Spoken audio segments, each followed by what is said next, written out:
გილოცავთ ამ წვრილ დღესასწაულის ქართველთა მნათობის კახეთის დედოფლის ქეთევანის ხსენებას.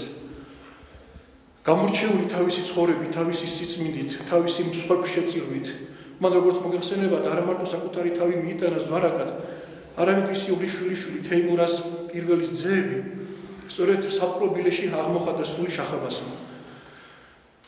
ამიტომ უნიკალური არის თვითონ დედოფლის ცხოვრება, როგორც მოგეხსენებათ, ამ ადამიანმა დაითმინა ენით აუწერელი, სიტყვით გამოუთქმელი, საშინელი ტანჯვადატკივილი, მარტო იმისათვის, რომ მან არ უარყო სარწმუნოება, არ უარყო მაცხოვრებელი და მაცოცხლებელი ძალა მაცხოვრისა. და სწორედ ამის გამოისობით ეს იყო სიცხვილე, ეს იყო სინდისი და ნამუსი ქართველიერისა. ეს იყო სისპეტაკე, ეს იყო ნათელი სვეტი, რომელიც იმ ძნელბედობის ჟამს ძალიან ჭირდებოდა საქართველოს. ეს იყო ღირსების ენით აუწერელი მაგალითი. ეს იყო თავდადების ენით აუწერელი მაგალითი, რომლის მადლმა, რომლის წყალმა შემდგომში ქართველ ერს მიანიჭა ენით აუწერელი ძალა, რომელიც საბოლოოდ შემდეგ ემსახურებოდა სპარსთა უგრძოს გადაგდებას. აი, წარმოიდგინეთ, როგორი ღირსება არის, როგორი სიმაღლე არის ღირსების. და ამავდროულად 21 საუკუნეში ჩვენ ვხედავთ სურამოდი მეტყვის უკან ტელევიზიის გაშუქებულ კადრებში უღირს ადამიანთა და უღირს აქციებთა უსწრებს. დიდი პარადოქსი არის, რომ რადგან ქეთევან დედოფალი იშვა, სადაც აურაცხელი წმინდანები მოვაწეოდნენ, თავიანთი 8 წლით გამფინეს და გასპეტაკეს საქართველო, აი იმ საქართველოში დაიბადნენ ის ჯალათები, რომლებაც ერის გენოციდი მოაწყვეს. როგორი პარადოქსი არის, როგორ შეიძლება სადამდე შეიძლება ადამიანის სულის სიმაღლე ავიდეს და სადამდე შეიძლება ადამიანმა გამოაჩინოს ცოდვითი მიდრეკილება. ამ ყველაფერს თავისი ახსნა გააჩნია, თუ რატომ დაემართათ ამ ადამიანებს ესეთი რაღაცა. ყველაფრის მიზეზი და სათავე მდგომარეობს იმაში, რომ ეს ადამიანები მოკლებული იყვნენ ღვთის მადლს, ღვთიურობას, სარწმუნოებას და ყოველივიდან გამომდინარე მათ გულებში დაიმკვიდრა ეშმაკმა ადგილი, პოვა ადგილი, რომელიც შემდგომში განხორციელდა აი უზნეობაში მათ ჩაიდინეს. როგორც ეშმაკი სატან არის თავი და თავი ყოველგვარი უზნეობისა, ყოველგვარი ცოდვისა, ყოველგვარი უბედურებისა, ასევე ამ ყოველივეს თავი, ამ უზნეობისა, ამ გახრწნილობისა, ამ გათახსნებისა, რომელიც ჩვენ ვიხილეთ, მდგომარეობს ჩვენს პრეზიდენტში. სწორედ ის არის საფუძველი და წყარო ამ ყველაფერ და ყოველგვარი უზნეობისა. დღეს გამოდიან და იძახიან, აი იცით, ჩვენ არ ვიცოდით ეს. იცით, ჩვენთან ერთზანებ არ მოდიოდა, შეუძლებელი არის. როდესაც სამეფოში ჯალათის ჯის ადამიანს ბრძანება ყოველთვის მოდის ზემოდან, მეფისგან. არ არსებობს ჯალას თავისი ინტერესების გამოხატულება არ წარმოადგენს კონკრეტული პიროვნების განადგურება. ყოველთვის საფუძველთა საფუძველი არის უზნეო ხელისუფალი, გარყვნილი ხელისუფალი, გონებამღვრეული ხელისუფალი, მრუში ხელისუფალი, რომელიც დღეს საქართველოს სათავეში ყავს. ეს არის ქართველი ერის ცოდვილი მდგომარეობის გამოხატულების უმაღლესი ფორმა. ქართველი ერაზე დაცემული არ იყო შეუძლებელია, რომ ესეთი უზნეო, დამნაშავე და გარყვნილ ადამიანთა ხროვა იჯდეს საქართველოს ხელისუფლების სათავეში. როგორც 1945 წელს ქალაქ ნიურნბერგში ჩატარდა ფაშისტი მთავრობის წარმომადგენლებზე პროცესი, კაცობრიობის წინააღმდეგ დანაშაულის მსგავსი სასამართლო პროცესი ჩატარდეს მნიშვნელობა ჰააგაში თუ საქართველოში იქნება. იმიტომ რომ ამ ადამიანებმა, ამ უზნეო ხროვამ ქართული ერის გენოციდი მოაწყვეს. გენოციდი რაში მდგომარეობს იცით? პატიმრების 60-70% განადგურებული არის, ღირსება შელახული არის. ამ ადამიანებს ყველაზე წმინდა და წმინდა თავის ღირსება ჰქონდათ. ეს ღირსება წაართვეს ამ არა ადამიანებმა, ამ სისხლის მწოველებმა. არ არსებობს, მე ვეძებდი წიგნებში, ლექსიკონებში, რომ რაღაცა შესატყვისი სახელი მომეძებნა უზნეობისათვის, მაგრამ ვერ მოძებდნენ. კაცობრიობას არ დაუწერია ესეთი რაღაცა. კაცობრიობის ისტორიაში არ ხდებოდა ესეთი რაღაცა, რომ საკუთარი ქვეყნის მოსახლეობას, ქვეყნის ახალგაზრდობას, რომელიც არის სიჯანსაღე, რომელმაც უნდა რეპროდუქციული უნარის შეწევს, რომელმაც უნდა დემოგრაფიული მდგომარეობა გამოჩუქოს ქვეყნის, ეს ახალგაზრდობა მოკლეს, გაანადგურეს. ამასთანავე მოკლეს ის ადამიანები, რომლებიც მათი ახლობლები არიან. აი სწორედ გენოციდში შედება ბრალი, ქართული ერის გენოციდი მოაწყვეს ამ უზნეოებმა. ხელისუფლის უმაღლესი პირის წარმომადგენლთა და დაწყებული დამთავრებული აი ბადრაგამდე, რომელიც ამ უზნეობას ჩადიოდა. საშინელება გააკეთეს, ენით აუწელელი სისასტიკე, ენით აუწელელი ცოდვა ჩაიდინეს. უდიდესი ცოდვა ითვლებოდა ჩვენ ქვეყნის ისტორიაში ძმათა მკვლელობა. ძმათა მკვლელობაზე აღმატებული ქმედება სისასტიკედ ჩაიდინეს. წარმოუდგენელი ენით გამოუთქმელი სიბინძურე გააკეთეს. და ეს სიბინძურე დღემდე შერჩათ ამ ხალხს. დღემდე არ დასჯილან ესენი.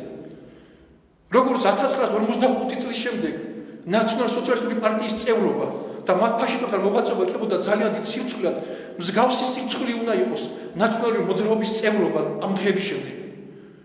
მე მიკვირს ძალიან იმ ადამიანების ეს სასულიერო პირი იქნება, ეს იქნება ერის ადამიანი, ეს იქნება ეგრეთ წოდებული დამოუკიდებელი მედიის წევრი, მნიშვნელობა არ აქვს ამას, ჩემი ნათესავი იქნება, არ აქვს ამას არსებითი მნიშვნელობა.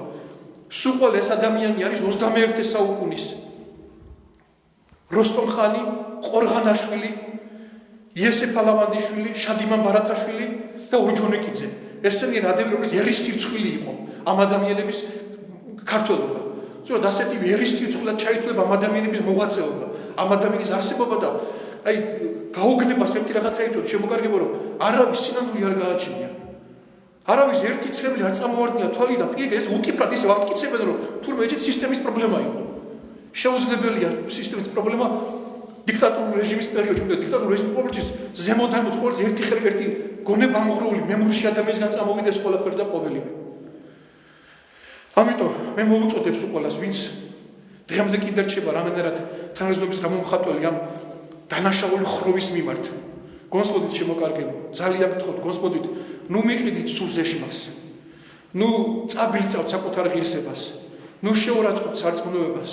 ნუ შეურაცხყოფთ იმ 100,000-ობით მოწამის სისხლს, რომელმაც საქართველოს კეთილდღეობისათვის, საქართველოს სულიერი და ზნეობრივი სიმაღლისგებლობისათვის თავი შეწირეს. იცით ამ უზნეო ხელისუფლებამ რა ჩაიდინა? ღვთისმშობლის წილხვედრი მიწისშვილები შეურაცხო. ღვთისმშობლის წილხვედრი მიწისშვილები გააუპატიურა. 100,000 მოწამის სისხლი შეგვიწეს. დემეტრე თავდადებული, რომელიც თელი თავისი ყველაზე დიდი სიცოცხლე შეწირა ამ სამშობლოს, დემეტრე თავდადებული სისხლი შეგვიწევს ამ უზნეოებმა, ამ არაადამიანებმა.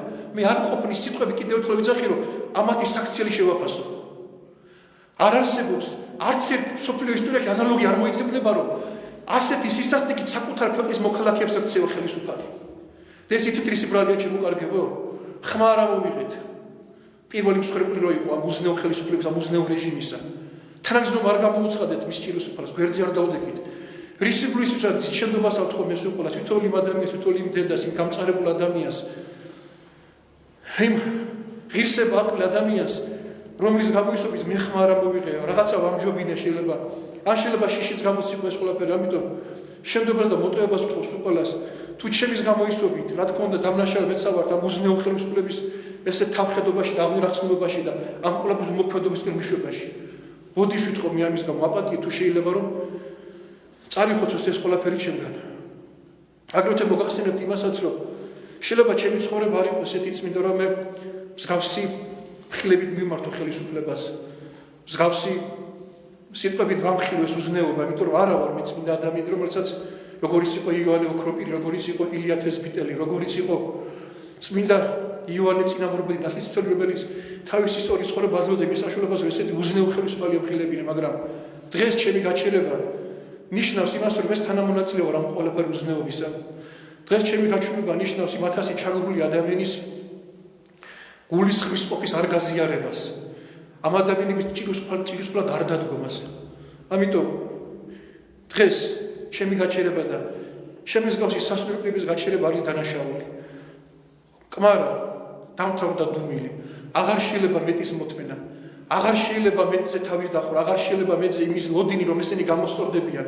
ამათმა უდიდესი ცოდვა ჩაიდინეს, უდიდესი უზნეობა ჩაიდინეს.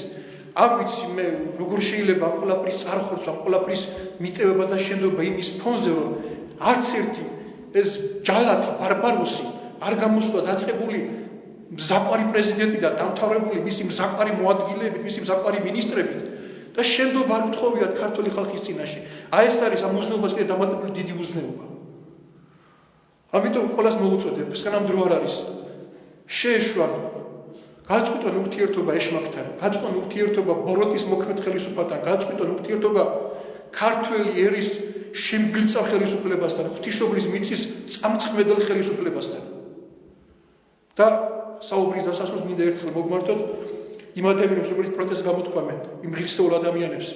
ჩემო კარგებო, სიმშვიდით, სიწყნარით, როგორც ბრძანა ჩვენმა ბრძენმა უწმინდესმა, ჩვენმა მამამთავარმა, ჩვენმა სულიერმა მამამ, ერთადერთმა ჭირისუფალმა ამ ხელ ქვეყნისამ, ღირსეულად, სიმშვიდით, სიწყნარით, სიბრძნით მიუყვანთ ეს პროცესები 1 ოქტომბრამდე და შემდეგ ერთხმად ერთიანად მოვისრულოთ ეს არაადამიანების ისტორიის წანაглეზე. და ქეთევანი ეწევოდეს სულიერ საქართველოს, თქვენ ყველა აგდგომს და ღმერთმა მოგმადლოს ძალა სიბრძნისა და ძალა სწორი ცხოვრებისა. ჩვენთან არასდროს ერთად